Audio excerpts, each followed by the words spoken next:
Hey, what's up? This is Joe.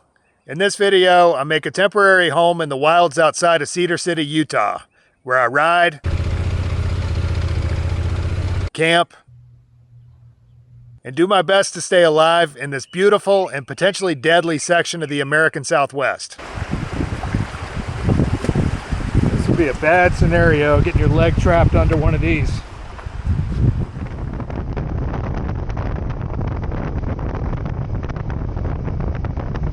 From my position in northern Arizona, I headed north into the canyon country of southern Utah.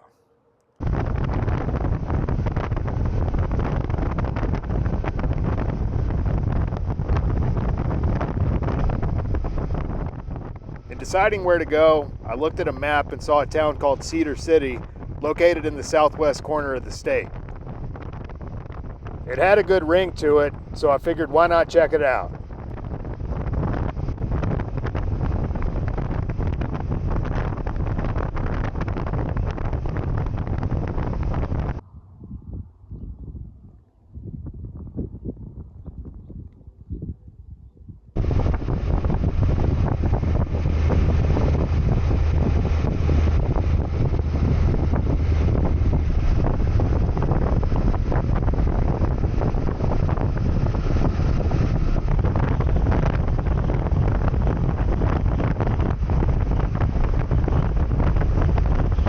I stopped at a defunct Phillips 66 station to get a drink of water and lube my chain, then turned onto Route 14 and found myself riding through a twisty mountain landscape covered with aspen, pine, and cedar trees.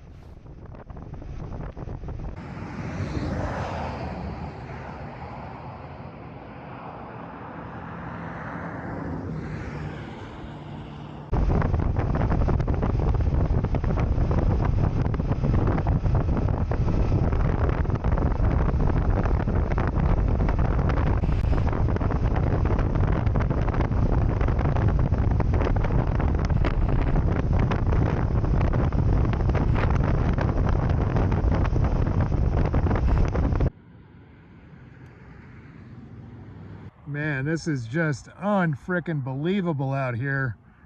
Almost feel like I'm back in Colorado. But this is definitely southwestern Utah. About 6 miles out from Cedar City, I began looking for a spot where I could hole up for a few days in the Dixie National Forest.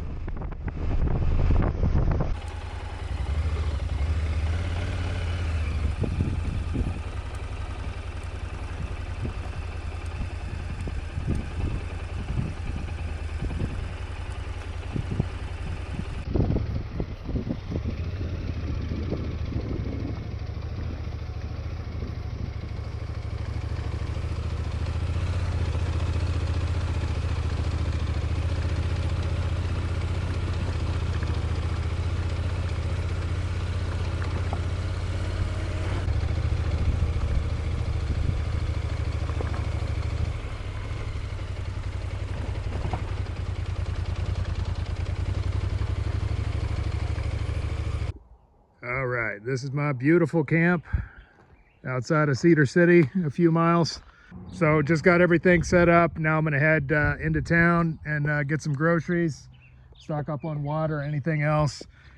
Absolutely no cell service out here, which will be nice. Typically I wouldn't leave my stuff set up like this, but there's nobody else out here, and as difficult as that spot is to get to, I doubt that anybody's going to come back here in the time that it takes me to go to the store and then come back. So, but then again, you're always taking a risk. My shoulder had been bothering me recently due to my nonstop regimen of riding in heavy winds. And the idea was to hang out here and let my shoulder heal up for a few days before getting back on the road.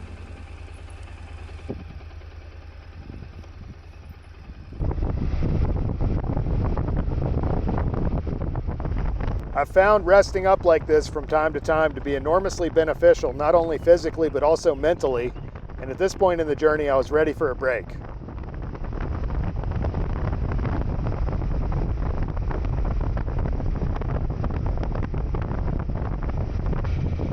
Although I found the town of Cedar City to be very attractive, I had a couple of near misses which instantly soured the vibe.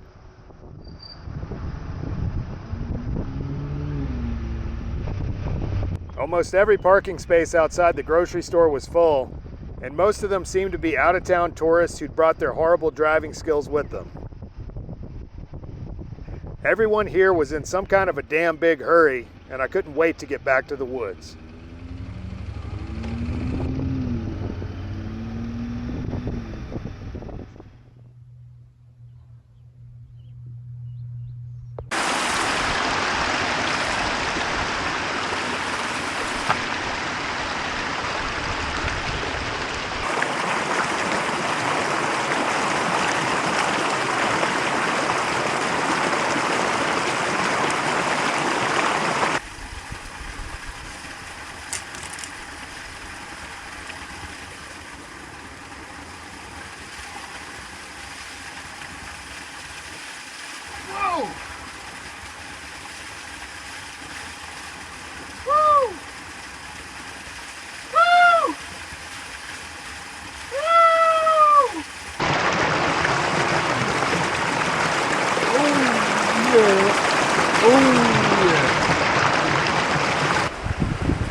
This would be a bad scenario, getting your leg trapped under one of these.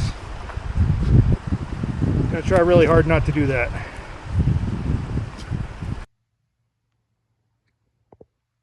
All right, for dinner tonight, I got a chuck steak. This is one of the cheaper cuts of meat, but I find that if you let it get up to room temperature, it's actually very comparable to ribeye, you know, because you got the nice marbling. You don't want to take a cold steak and then try to cook it on a really hot pan or a hot grill or anything like that.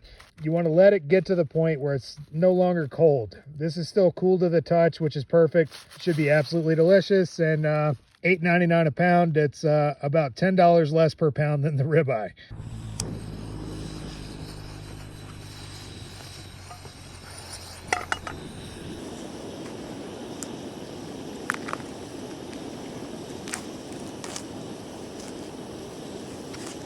Ah! Ah!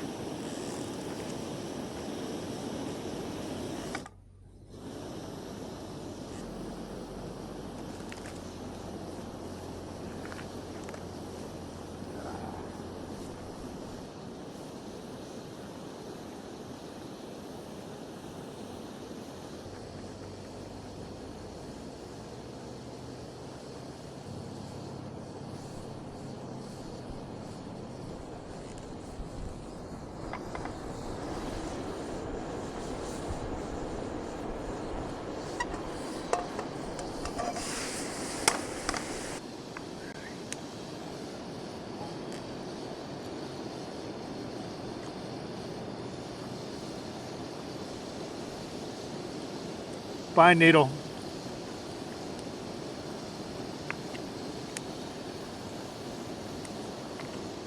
There are an awful lot of skulls not far from where I'm camped. Don't know what that's all about. If a human being hunted these, whatever they are, some kind of a mountain goat or something maybe. But I'm hoping it was a human being and not like a mountain lion that is using this as kind of a hunting grounds.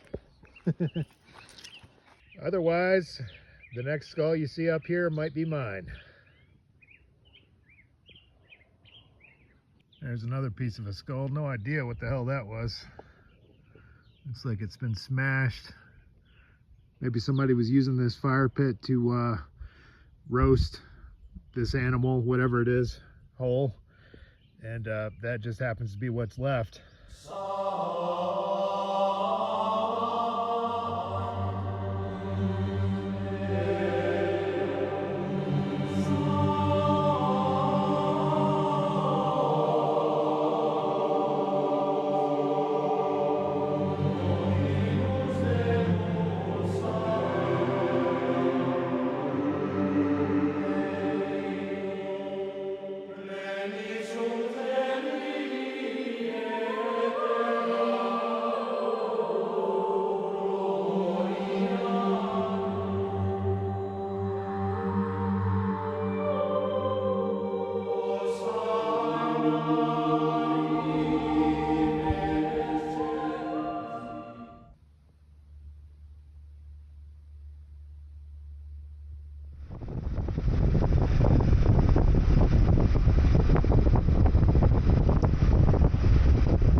next morning I headed to the Cedar City library to upload a video, then took a well-earned break from my usual diet of meat and vegetables.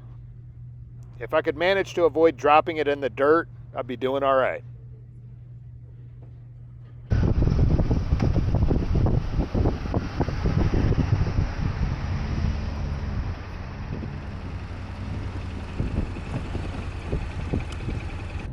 All right, time for a cheat day. I've been doing the carnivore thing pretty much hardcore.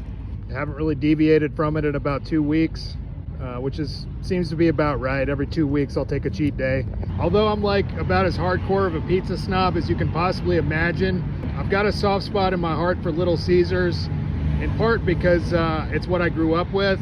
You know, we didn't have a lot of money, so this was kind of the budget option, and we had one right down the road from where we lived. So, you know, 1 day a week or something like that, Mom would stop over there after work and pick one of these up and come and bring it home. And I never really appreciated it until I had a breakdown in Mexico outside of Guadalajara, and one of the tow truck drivers suggested we stop for pizza. I've been in Mexico for a while. It's hard to find a good pizza. You find some good ones, but they're different from the American style pizza that you get here. And so we stopped at a Little Caesars, and it was kind of like a much needed taste of home after being broken down on the side of the road in the middle of nowhere in Mexico. So since then, I've kind of had an affinity for it. Wow, that's a lot of damn pizza. But they do a pretty good job with the sort of Detroit style. Basically, initially the Detroit style was, from my understanding, cooked in like an old oil pan somewhere in Detroit. And you get the nice crispy pepperoni, which Little Caesars seems to do pretty well. So this is way more food than I'm gonna eat, so it's probably gonna be kind of a cheat day and a half. Cheat day pizza. Cheers.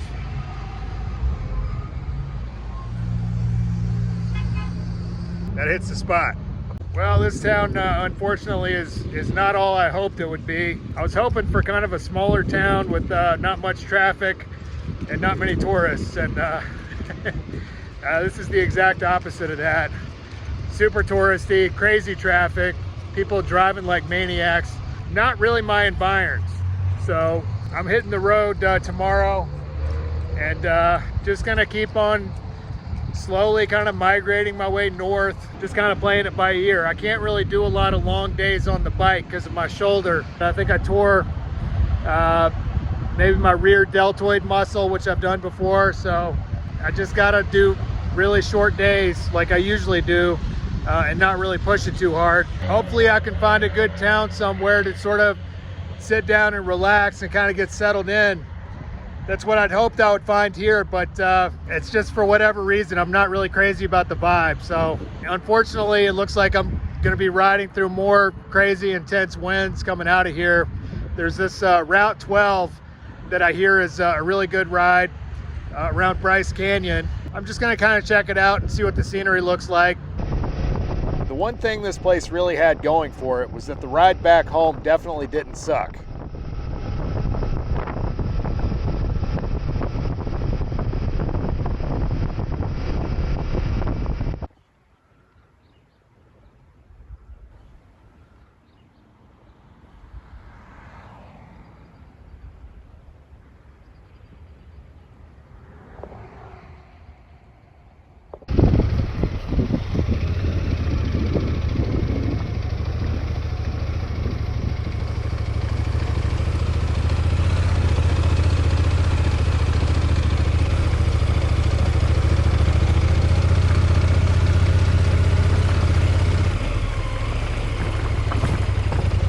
Not long after getting back, the sky filled up with heavy gray clouds and a thunderstorm was on the way.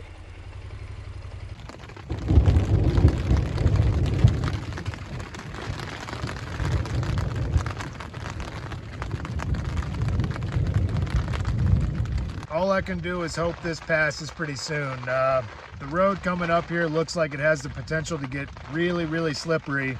And I just got street tires, so I'm really not prepared. I really didn't see any rain happening, nothing on the weather forecast today, but You're up in the mountains, so you never know. I mean, fortunately, I got enough water. If that section of road becomes totally impassable, enough food maybe to last me a couple of days if I absolutely had to. That doesn't mean I'm excited about it. Anyway, thank God it stopped raining. That was pretty stressful, you know, when you're in a place like this that's has the potential to flood you in, and you start thinking worst case scenario, getting yourself ready to hunker down for a couple of long days stuck in camp. But I just took a walk down to the bottom of the road, and it looks fine. I mean, you can't tell that it even rained. All right, now that's creative. I'm just doing some hiking up here, hiking further back up the hill. You know, you see a lot of signs of human activity out in the woods, but this is probably one of the most creative I've seen, where somebody sort of built their own planter and kind of planted some type of plants and a cactus, which doesn't look like it's doing great, but I think it'll probably survive. Not really the kind of thing you expect to see hiking out in the middle of nowhere.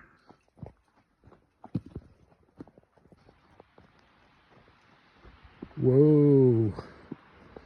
Absolutely unbelievably beautiful. Unfortunately, the weather seems to be super unpredictable around here. I got all these clouds that seem to form over there, and the skies are really hard to read. The clouds are so slow moving, it's kind of hard to tell where they're going exactly. It looks like they're kind of slowly kind of going that way, which is sort of south, I guess. It doesn't look like there's any storms really, but nevertheless, I mean, this area is pretty harsh as far as I can tell, as far as weather. They get flash floods, landslides, I'm sure, crazy unpredictable winds. I was riding into town yesterday, and it didn't really feel very windy at all, but all of a sudden I was riding right through this opening in the canyon, and it just about knocked me down. I mean, it felt like somebody like tried to push me off my bike all of a sudden. It was just like, whoa, and then had to correct. My adrenaline was definitely pumping after that. I'm also carrying an umbrella with me just because of those clouds. But it also occurs to me that this might be a good deterrent for certain types of wildlife. Mountain lions, apparently, what a lot of the survival guides will tell you is to make yourself as big as possible.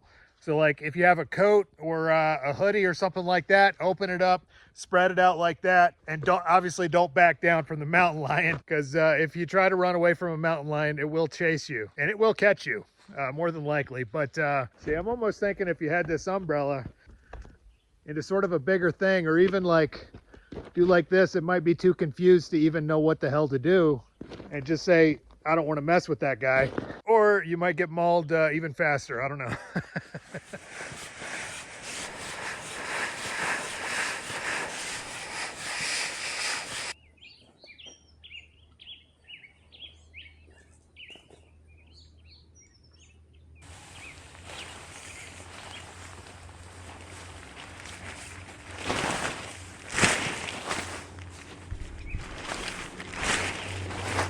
Well, that just about wraps her up for Cedar City. At this point, I'm heading sort of back the way I came on that cool winding mountain road, and then heading west toward Bryce Canyon City. In spite of the aggressive drivers, mountain lions, and the potential for horrible weather, the trip to Cedar City had been a good break from the constant stress of the road. I was headed into more unfamiliar territory as I rode on toward Route 12. Strangely, I hadn't really heard much about it, except that it was a decent ride. I didn't realize it then, but I was soon to be entering what is now, in my estimation, one of the greatest stretches of road in the continental United States.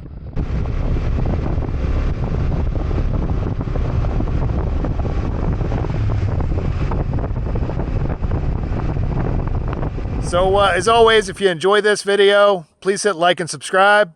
And as usual, I've included an optional donate link in the drop box for anybody that might like to contribute to this project. Otherwise, thanks for watching, and we'll see you on the road.